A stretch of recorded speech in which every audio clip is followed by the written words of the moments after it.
Hello everybody, it is Nicole from iiKiui and welcome to Inktober Day 10. So Day 10 marks a third of the way through Inktober, which leaves 21 more days until the end. And today for Day 10, we have a Royal Witch. For this Royal Witch, I was a little stumped for a while, and the reason why was because I didn't know what to do for a Royal Witch.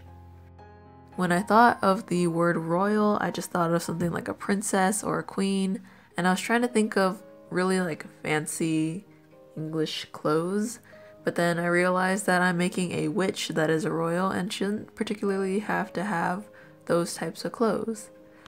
So instead, I gave her this kind of bodice corset thing, and if you haven't noticed, she is a lot skinnier than I've made previous witches. And the reason for this was I was just experimenting with this kind of like smooth body shape.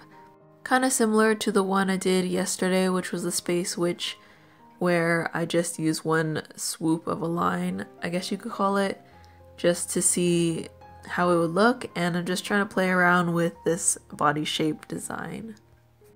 You will definitely see it in the future witches that I've done.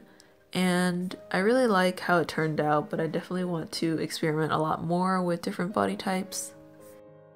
But for now, I actually find this body type to be very fun to draw, just because it's very smooth, if that makes sense. So for this particular witch, I decided to go for something that had a little bit more movement, and she's kind of like dancing in the wind.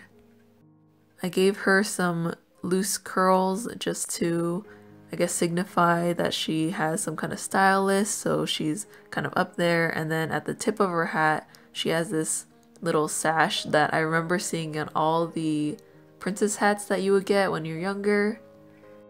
And she also has a sash type thing that goes from the back of her dress and just wraps around her arms.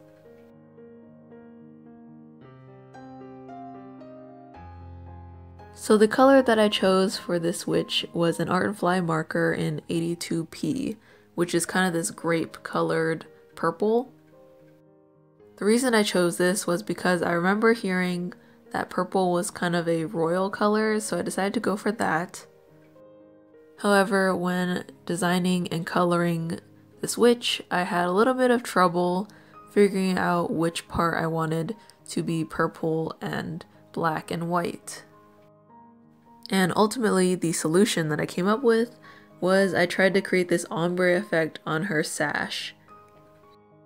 I actually found this to be quite difficult because the two markers that I was using were both chisel tip and bullet nibs, and as you know, brush nibs are way easier to blend together, but these two did not have it. However, I found a way to work around it, and the Artline bullet nib is a little bit softer than the Magicdo marker. So to create this ombre effect, I decided to do a little hatching in between the parts that I want to blend, and then I'll go over it in the Artline marker and then repeat this process a couple times to create this semi-ombre effect.